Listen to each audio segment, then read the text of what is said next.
Start करते हैं 10th class chapter 2 geography forest and wild life resources. Now, we share this planet with millions of other living beings starting from microorganisms and bacteria, lichens to banyan tree, elephant and blue whales. मतलब कि हम ये planet बहुत सारे living beings के साथ share करते हैं. छोटे छोटे माइक्रो ऑर्गेनिजम्स इसमें आ गए, बैक्टीरिया आ गए, लाइकेंस आ गए. लाइकेंस हमने पढ़ा है कि जो एक एसोसिएशन होता है बिटवीन एल्गी एंड फंजाई, उसे लाइकेंस बोलते हैं. Banyan trees, elephant and blue whales, like अलग अलग तरह के लिविंग ऑर्गेनिजम्स हैं, उनके साथ हम ये प्लैनेट शेयर करते हैं. This entire habitat that we live in has immense biodiversity. जिस प्लैनेट के अंदर, जिस हैबिटेट के अंदर हम रह रहे हैं, यहाँ पे बहुत सारी बायोडाइवर्सिटी है. बायोडाइवर्सिटी मतलब अलग अलग life form. Humans, along with all living organisms, form a complex web of ecological system in which we are only a part and very much dependent on this system for our own existence. इसने क्या बोला कि हम humans जो हैं, जिसमें सारे living organism आ गए, वो एक कॉम्प्लेक्स वेब फॉर्म करते हैं इकोलॉजिकल सिस्टम का, जिसमें हम सिर्फ पार्ट ही नहीं हैं, मतलब एक तो पार्ट हैं, प्लस हम लोग डिपेंडेंट हैं इस सिस्टम पे अपनी एग्जिस्टेंस के लिए. मतलब अगर हम सब मिलके आपस में एसोसिएटेड हैं और अगर हम एक सिस्टम फॉर्म कर रहे हैं तो we are dependent on this system. हम अकेले सर्वाइव नहीं कर सकते, हमें सर्वाइव करने के लिए we are dependent on this particular system.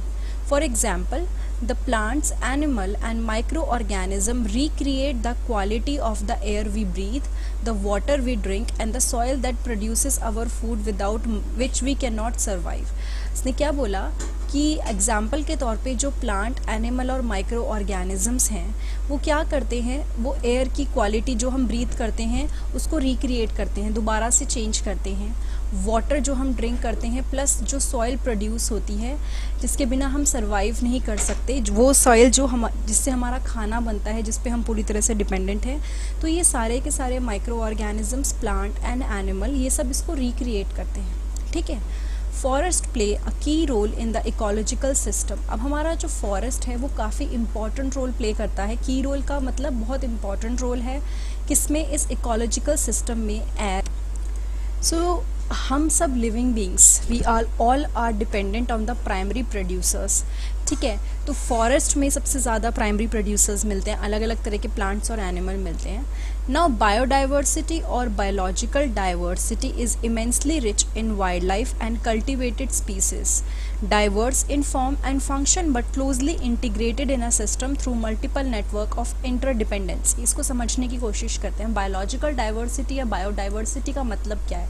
कोई चीज़ जो वाइल्ड लाइफ, बहुत सारी वाइल्ड लाइफ उसके अंदर है, स्पीसीज हैं, अलग अलग लाइफ फॉर्म्स हैं, और मोस्ट इम्पॉर्टेंटली ये बायोडाइवर्सिटी साथ में मिलके वर्क करती है. It works in a integrated manner, आपस में सब जुड़े हुए हैं, and they all are dependent on each other. अगर आप एक स्पीसीज की बात कर रहे हो तो वो अकेले सर्वाइव नहीं कर सकती, कहीं ना कहीं उसका रिलेशन और चीज़ों के साथ होता है या और स्पीसीज के साथ होता है. So we are interdependent plus we work in a integrated manner.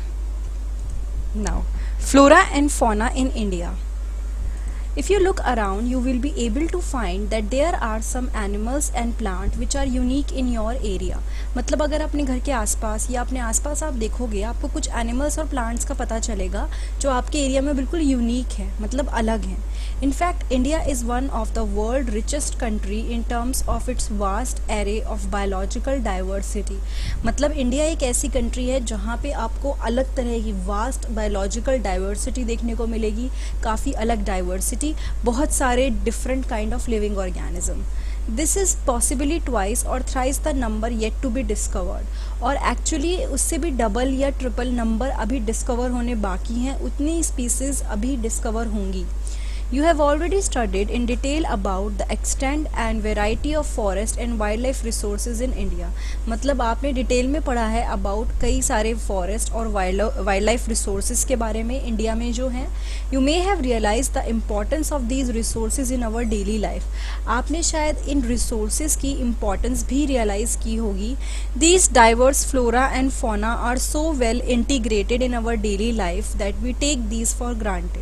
एक और चीज़ है कि हमारे को सब कुछ मिला हुआ है, रिसोर्सेज, फ्लोरा, फौना मतलब प्लांट्स और एनिमल, सो हमने इन चीज़ों को बिल्कुल ग्रांटेड लेना शुरू कर दिया है, एज इन हम इसकी इतनी कदर नहीं करते हैं जितना हमें करना चाहिए।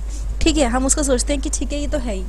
नाउ फ्लोरा प्लांट्स होते हैं, फौना एनिमल्स होते हैं, but lately they are under great stress mainly due to insensitivity to our environment। कुछ टाइम में, रिसेंट टाइम में, ये जो फ्लोरा एंड फौना है इनके ऊपर काफ़ी ज़्यादा स्ट्रेस है because of insensitivity to our environment। Now, some estimates suggest that at least 10% of India's recorded wild flora and 20% of its mammals are on the threatened list। यानी कि कई ऐसी एस्टिमेट्स हैं वो ये सजेस्ट करते हैं कि इंडिया में जो 10%, मतलब इंडिया के कुछ 10% रिकॉर्डेड फ्लोरा यानी प्लांट्स, कुछ 10% ऑफ प्लांट्स और 20% मैमल्स आपको पता ही है वार्म ब्लडेड होते हैं, they have hair on their body. So ये कुछ थ्रेटन लिस्ट पे हैं, मतलब अगर इन पे ध्यान दिया नहीं गया तो एक दिन ये एक्सटिंक्ट हो सकते हैं। Many of these would now be categorized as critical। कई को हम लोग कैटेगराइज कर देंगे, उनको क्रिटिकल बना देंगे, लाइक हम उनको उस लिस्ट में डाल देंगे कि अब ये थोड़े डेंजरस हैं। That is on the verge of extinction, यानी कि ये एक्सटिंक्शन के वर्ज पे हैं, अगर ध्यान नहीं दिया गया तो एक्सटिंक्शन हो जाएगा। जैसे कि चीता उनमें से है, pink headed duck, mountain quail, forest spotted owlet and plant like Madhuca insignis and हिबद्रिया heptaneuron a species of grass. ये स्पीसीज़ जो हैं ये क्या हैं, एक्सटिंक्ट हो चुकी हैं। ठीक है, चीता इंडिया से एक्सटिंक्ट हो चुका है, not the world but India में चीता नहीं पाया जाता। In fact no one can say how many species may have already been lost.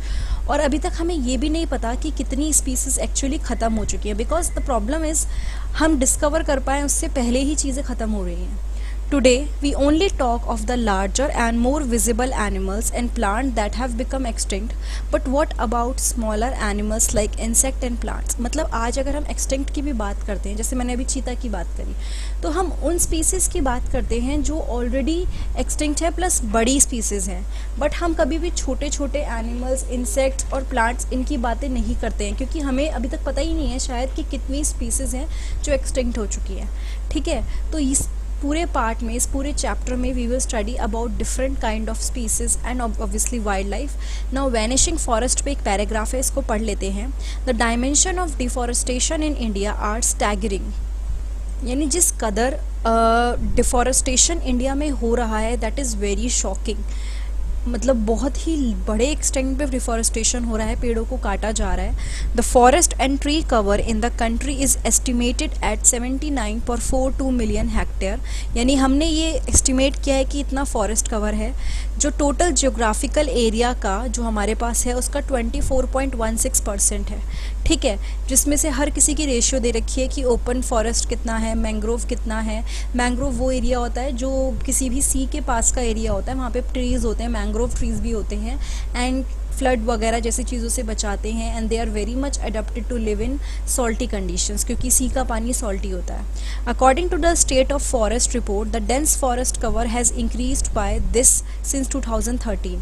यानी कि जो अगर हम स्टेट फॉरेस्ट रिपोर्ट की बात करें तो जो फॉरेस्ट कवर है वो इंक्रीज़ हुआ है। How ever this apparent increase in the forest cover is due to conservation measures, management, interventions and plantation। Deforestation बहुत बुरी तरह होता है हमारी कंट्री में, बिकॉज हर चीज़ के लिए लैंड चाहिए, और लोग अब क्या हो गया है, एक नीड से ज़्यादा ग्रीड बन चुकी है, तो वो एक रीज़न है फॉरेस्ट ख़त्म होने का। But one of the important point here is that कि बहुत सारे कंजर्वेशन मेजर्स भी लिए जा रहे हैं इसको प्रोटेक्ट करने के लिए, जो हेल्प कर रहे हैं थोड़ा सा फॉरेस्ट कवर बढ़ाने के लिए। ठीक है, तो ये हमारा पार्ट 1 था जिसमें we studied about flora and fauna and the basic of forest and wild life resources. इसके नेक्स्ट पार्ट में हम लोग स्पीसीज़ के बारे में पढ़ेंगे कि किस तरह से हम उसको डिवाइड करते हैं। एंड ये था part 1 10th geography chapter 2 forest and wild life resources का।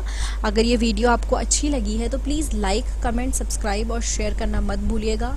मोस्ट इम्पॉर्टेंटली आपको अगर चैप्टर्स देखने हैं ज्योग्राफी, हिस्ट्री और सब्जेक्ट्स के और क्लासेस के, तो मेरे चैनल पे जाइए। मैंने सब्जेक्ट एंड क्लासेस के अकॉर्डिंग प्लेलिस्ट बना रखी हैं, आप प्लेलिस्ट पे भी जा सकते हैं, वरना होम पेज पे भी आप देख सकते हैं। और मैंने हर क्लास के अकॉर्डिंगली उन चीज़ों को अरेंज किया हुआ है। डिस्क्रिप्शन बॉक्स भी आप चेक कर सकते हैं सारे पार्ट्स के लिए, वरना कमेंट बॉक्स में भी आपको ये सारी चीज़ें मिल जाएंगी। Thank you so much. these are also